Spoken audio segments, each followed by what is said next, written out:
For our sixth week discussion, our topic is about the human person, ancient and contemporary perspectives. And through this lesson, I was able to discuss the human person as an embodied spirit from the points of view of selected ancient and contemporary philosophers. I also learned how to value the contribution of ancient and contemporary philosophers in our understanding of our views about our body and possibilities for transcendence. Man has an evolving attitude or view about the human person and his body. In the earlier periods, there was less a sense of shame regarding the naked body. But today, we have a more liberal view of human body and its connection to the spirit of the human person. Here are the perspectives of some ancient and contemporary philosophers. According to Plato and to the ancient Greek philosophy, man has an immortal soul and a mortal perishable body. The soul is the giver of life to the body, and the soul uses the body. And according to him, the parts of the soul are the rational part, the courageous or spirited part, and the appetitive part.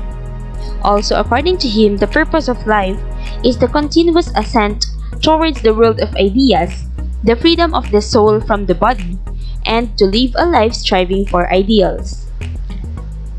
Meanwhile, according to St. Augustine and to the medieval Christian philosophy, man has a soul and a body.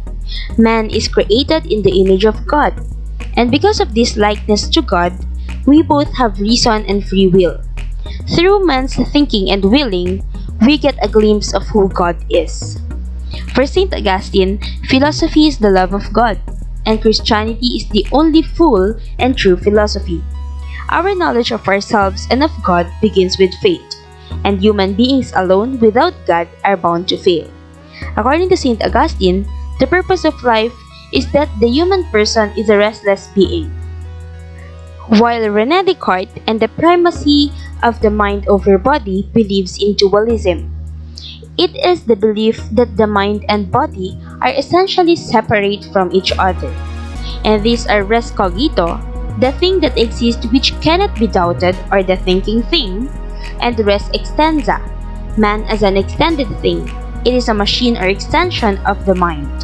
And according to him, the purpose of life is to live a life that is objective, unemotional, detached, and rational. Gabriel Marcel and Phenomenology.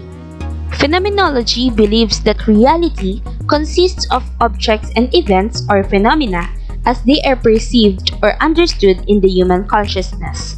It believes that philosophy has become far removed from everyday life. We lack sensitivity among persons.